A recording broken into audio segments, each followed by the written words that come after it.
Olá pessoal, tudo bem? Como é que vão vocês? Hoje nós vamos dar continuidade à nossa aula de zoologia.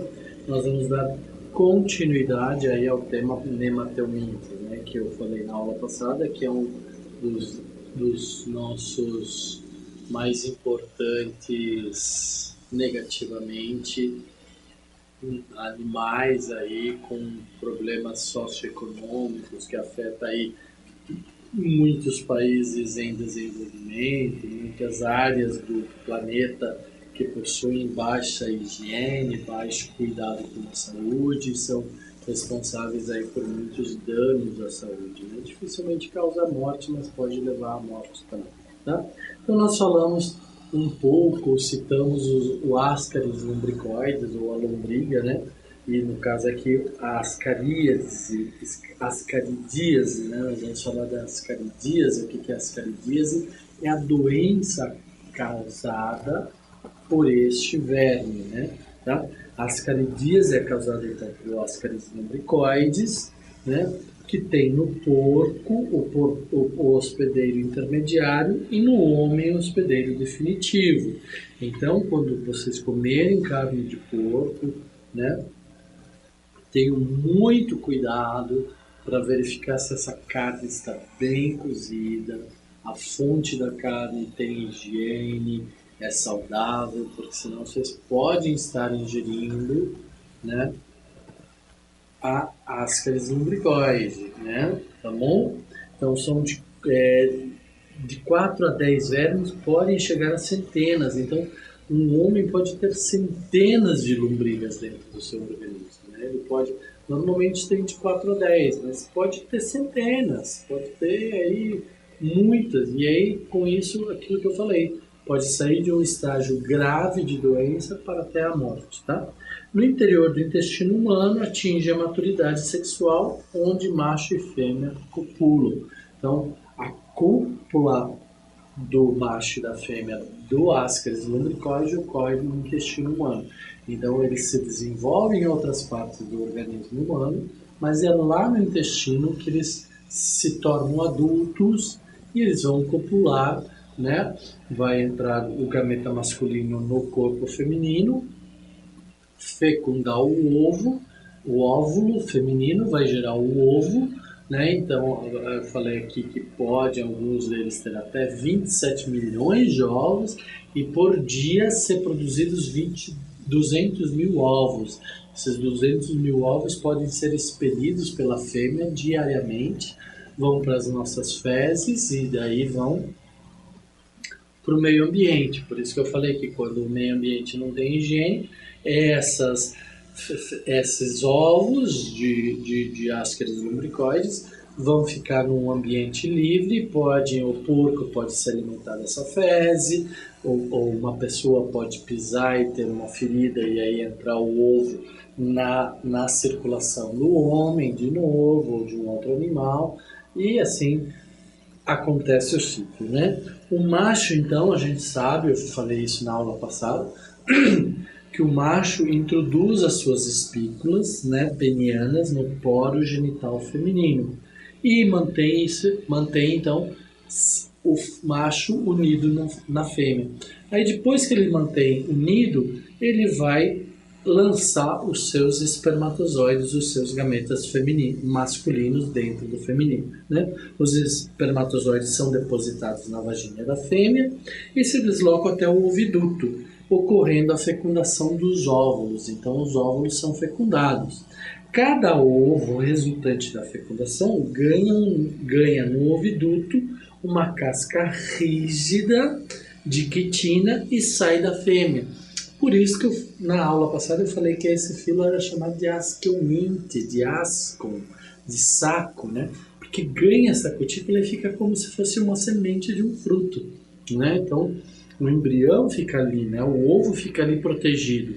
E aí, se não tiver condições ideais, ele fica ali protegido. Agora, quando tiver condições ideais de umidade e temperatura, ele pode se desenvolver, se transformar em larvas, né? Ou ser novamente ingerido pelo porco, pelo homem, e aí entrar novamente num processo de formação das larvas e depois do animal adulto, né? no indivíduo adulto. Tá? Uma casca rígida de quitina e sai da fêmea atingindo o intestino do hospedeiro, né? Que elimina os ovos juntos com as fezes, é isso que eu estou falando. Então o ovo sai, vai lá pro canal excretor do homem e vai ser expelido pro meio ambiente. Então, novamente, uma fêmea adulta produz aí até 2 milhões, 27 milhões de ovos em sua vida, né? Sendo mais ou menos 200 mil por dia. Em condições ambientais ideais, permanecem férteis de 6 a 7 anos. Então, se o solo tiver condições, como esse ovo está protegido por uma quitina, que é uma proteção epidérmica formada por uma proteína, né, que impede a ação patogênica de patógenos que vão destruir, se ficar ali, ela pode ficar com potencial de infestação por 6 a 7 anos, né? Após 3 a 4 semanas, né, o embrião é formado no interior do ovo, né? Após a fecundação lá dentro do ovo, o embrião se desenvolve. As fezes podem contaminar, por exemplo, então, solos, águas, alimentos, né? Então a fezes pode cair lá na hortaliça, pode cair numa planta, numa fruta, né? Por exemplo, uma abóbora, uma melancia que são rastejantes, um morango, né? Vai tudo depender da chuva, de onde essa fezes foi parar, né? Por isso que é muito importante o sanitarismo, né? É muito importante ter um sistema de esgotos nas cidades, né? Onde então essas nossas fezes que podem estar contaminadas vão para um tratamento de esgoto e aí então esses ovos são eliminados, são destruídos, né? Agora, se eles forem por contato do meio ambiente direto, eles podem continuar o ciclo deles e contaminar outros indivíduos, animais ou vegetais, tá?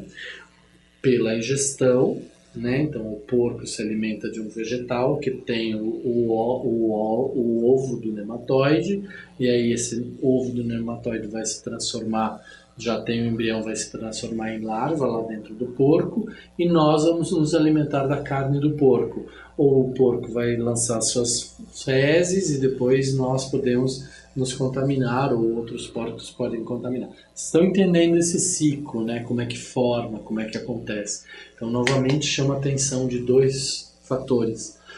Cuidado com a higiene, promovam, tenham sempre a oportunidade de promover a higiene do ambiente onde vocês vivem, ou da onde vocês estão vivendo, ou de pessoas. Expliquem, auxiliem, né? Orientem essas pessoas. E o segundo é cuidado com o alimento. Se forem se alimentar de verduras, frutas, lavem bem esses alimentos, porque podem ter ovos aí, né? Ou se forem comer carne de porco, depois nós vamos ver outras doenças, e nós já vimos algumas delas relacionadas ao boi, relacionada à ovelha, relacionada a outros animais. Então, a comida tem que ser muito bem preparada, cuidada, vocês têm que observar de onde vem essa comida, né? Se a fonte é segura, se não é segura, bem preparada, evitem comer carne crua, né? A temperatura destrói muitas vezes esses ovos, então ainda que ela esteja contaminada, porque você comprou uma carne contaminada, porque não cuidou da origem, a temperatura, uma carne bem temperada, bem assada, bem cozida, vai poder eliminar esses ovos, tá? Chegando no intestino delgado do hospedeiro, o ovo, a casca do ovo é digerida. Digerida como? É digerida pelas enzimas digestivas do hospedeiro. E sai então uma pequena larva rabditoide, né? Com cerca de 0,2 milímetros de comprimento, ou seja, muito pequeno. As larvas então perfuram a parede do intestino, entram na corrente sanguínea, passam pelo fígado, coração e chegam aos pulmões. Então, as larvas chegam nos pulmões e ali vão se desenvolver, né? Nos pulmões com cerca de 3 milímetros, perfuro os alvéolos, porque ali tem bastante oxigênio, e ganho a traqueia, isso chama-se de ciclo cardiopulmonar. Por quê? Porque passou pelo coração e chegou até o pulmão. Então é cardio de coração e pulmonar, porque é pulmão, né? Tá? Perfuram essas traqueias, provocam tosse, são lançadas na faringe, sendo engolidas novamente pelo indivíduo, pelo hospedeiro, e chegam até o intestino delgado, né, novamente, e terminam aí a sua viagem, então, e aí vão se desenvolver. Então essa imagem aqui mostra para vocês a grande diferença entre a fêmea e o macho, né? Vocês podem ver que a ponta do macho é recurvada, né? E a fêmea é maior, mais gorda, né? O diâmetro mais espesso, né? Tá? No intestino crescem e atingem então a maturidade sexual, completando o seu ciclo de vida, né? Então nós temos aqui a larva raptidoide, que vai entrar então na corrente sanguínea, vai chegar no fígado, depois vai chegar no coração, vai chegar até o pulmão, vai penetrar os alvéolos, vai se desenvolver, depois vai entrar na traqueia, daí na traqueia vai entrar na corrente sanguínea, que vai entrar na faringe, vai causar tosse, essa tosse vai ser ingerida, e ao ser ingerida, então ela vai para dentro do nosso intestino delgado e ali vai se desenvolver. A boca da fêmea se fixa na parede do intestino, e aí o macho copula com a fêmea e produz novos indivíduos, novos ovos, e aí tem-se então o ciclo completo, e nesse caso é um ciclo chamado de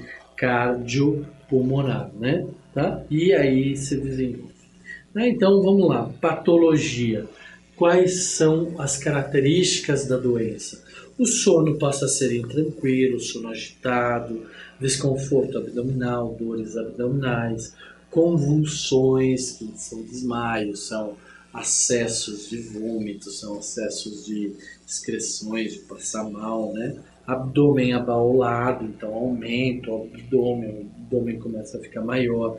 Desnutrição, a pessoa mesmo se alimentando bem, ela passa a ter anemia, um processo de anemia, né? Febre, diarreia, oclusão intestinal, né? Asfixia, pneumonia, irritação brônquica, pequenas hemorragias alveolares. Então, essas são as características ou a sintomatologia da patologia, da doença, né? Tá? E como eu falei para vocês, a ingestão pode ser ou da carne ou dos ovos diretos, ou pelos vegetais, ou pela carne dos hospedeiros intermediários, que nesse caso é o porco. Tá? E como é a profilaxia? Saneamento básico, tratamento dos infestados separadamente, cuidado para não continuar contaminando, né? Coleta das fezes num local adequado, por exemplo, o nosso vaso sanitário, não defecar ao ar livre em ambientes onde pode contaminar plantas, onde pode contaminar animais, né? Higiene pessoal, cuidado pessoal, higiene da água, né? Porque às vezes os ovos também podem estar na água, nas verduras, educação sanitária de toda a população, então nós precisamos educar. Vocês têm um papel importante, eu tenho um papel importante na educação. Por quê? Porque nós temos o conhecimento. Uma vez que nós temos o conhecimento, nós precisamos orientar e educar as pessoas. Esse é o nosso papel enquanto ser humano. Nosso papel enquanto ser humano não é somente comer, dormir, produzir financeiramente, intelectualmente. Não, nosso papel é auxiliar pessoas, auxiliar a transformar o mundo e melhorar o mundo para outras pessoas. Como que a gente faz isso? A gente faz isso através do nosso conhecimento, daquilo que a gente sabe, daquilo que a gente domina, né?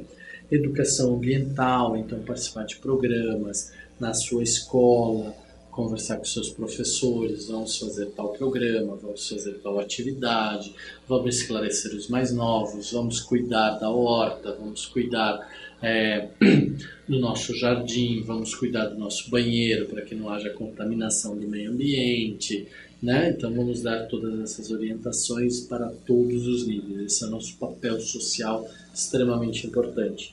Cuidado com águas paradas, normalmente os ovos ficam ali nas águas paradas, né? Às vezes algumas larvas também ficam ali, se fixam em algumas algas ou em alguns vegetais de águas paradas, né?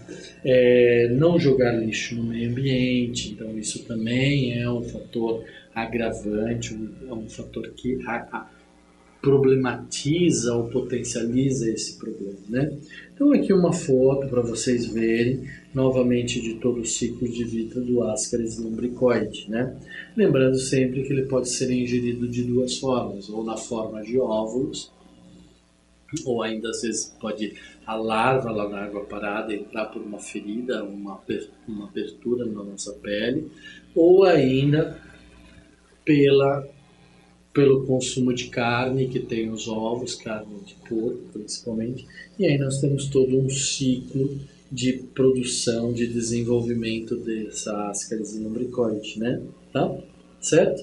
Então aquilo que eu falei, além da ingestão do ovo ou da carne contaminada, né? No caso, o Ancylostoma duodenale, ancilostomose ou Necator americanus, necatoriose, também podem contaminar o ser humano através de uma escoriação, uma ferida, um tecido aberto, que aí não é a larva labirintitoide, mas sim a filarioide, que vai penetrar pela pele, vai entrar na corrente sanguínea e vai também fazer todo o seu ciclo evolutivo dentro do organismo humano, né? Tá? Então, o ancilostoma duodenale, ou ancilostomase, ou que é a ancilostomose, né? Ou Necator americanus, que é a necatoriose, vulgarmente conhecida como amarelão ou mal da terra. Mal da terra por quê? Porque a larva está na terra.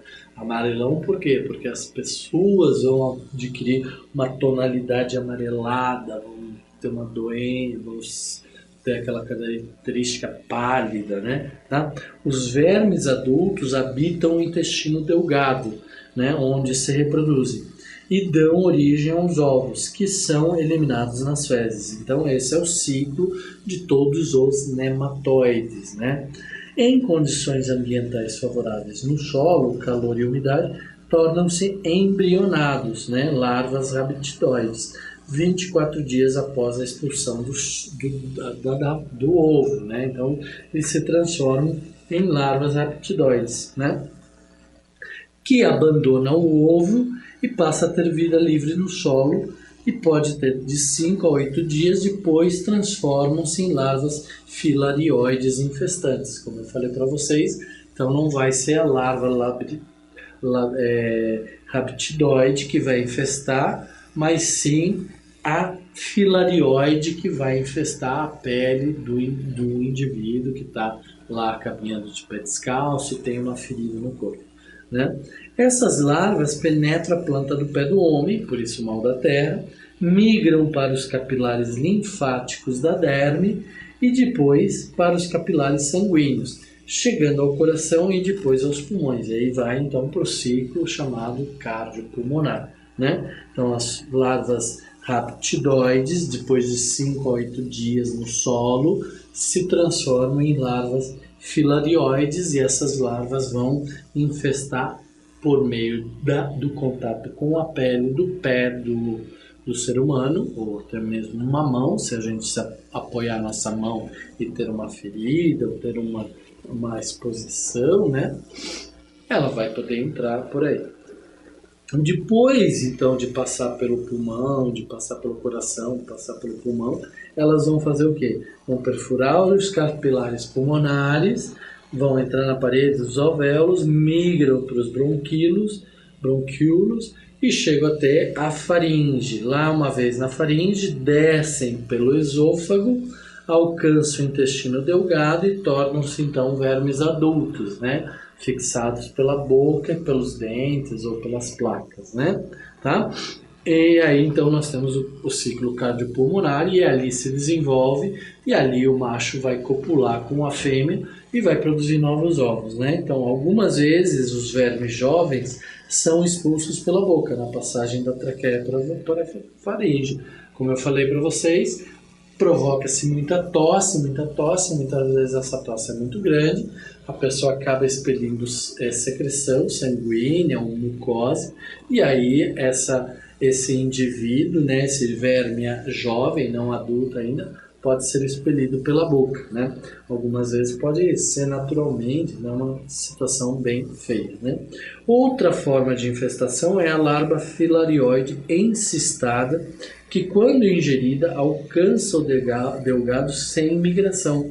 Então uma larva filarioide, às vezes, como ela se desenvolveu no solo úmido com temperatura, ela se desenvolveu.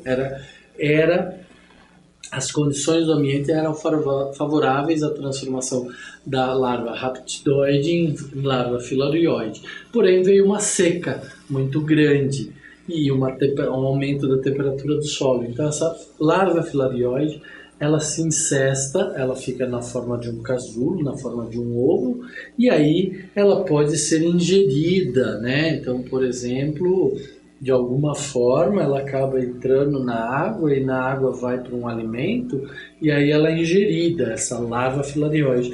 Então, ela não vai passar pelo ciclo reprodutivo ou produtivo do pulmão e do coração, ela vai entrar direto pro intestino delgado, que vai chegar lá no intestino delgado e vai se fixar através dos seus dentes, né, na parede do intestino delgado e vai se desenvolver de jovem até adulto. Então, por meio dos seus dentes ou placas cortantes, elas rasgam as paredes intestinais, sugam o sangue e provocam hemorragias e anemias. Por isso, a sensação ou a característica de amarelas, né? Porque vai causar muita hemorragia, vai causar coloração pálida do indivíduo. As larvas podem causar lesões, então, pulmonares também, tá? Ok? Qual a profilaxia? Novamente, saneamento básico, higiene pessoal, tratamento dos infestados, né?